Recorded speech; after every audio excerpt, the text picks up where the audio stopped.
leaking top insider stock trades every day until they stop us, September 2nd. Insider buying has still been a little slow, but we have 3 companies where we saw insiders buying last week who are continuing to buy this week. We'll start with Advanced Flower Capital, where the 10% owner just bought another $2.25 million of the stock after the stock's 40% decline in the last 6 months. He averages over 12% 3-month returns on over 100 previous purchases, but he does have just above a 50% win rate, meaning he's pretty hit or miss. 2 other insiders, including the CEO, also bought the stock last week. 3 more executives at Eastern Bankshares just joined in on the buying, which brings us up to 5 insider purchases in the last week for $1.68 million of the stock. This is the first purchase ever for all of them and the first time we've ever seen multiple insiders buying the stock. The stock is also seeing some recent positive momentum. It is flat over the last 6 months, but now up 17% over the last 3 months and 13% over the last month. An executive vice president joined in on the buying at Eastman Chemical Company, which now brings us up to 11 insider purchases in the last few days, totaling almost $2 million.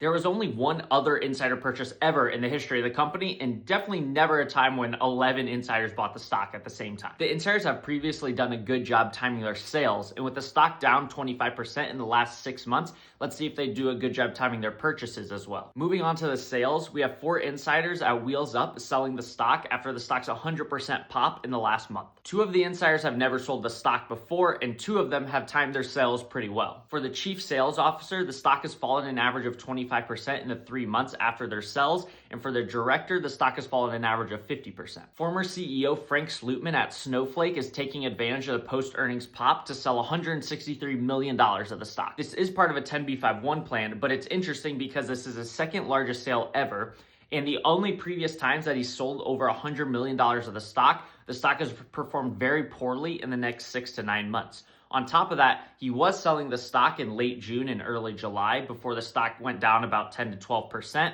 But then he stopped selling as the stock was declining, and then now that we have this post-earnings pop, he started selling again with a massive $160 million sale. And the CEO at Enact Holdings sold $1.24 million of the stock in his largest sale ever. It is his first time ever selling Enact, but he bought the stock 4 times before and timed those purchases quite well. He also sold another stock, Genworth Financial, 2 times in the past, and the stock went down about 20% both of those times. Find all the top insider trades at CEOWatcher.com.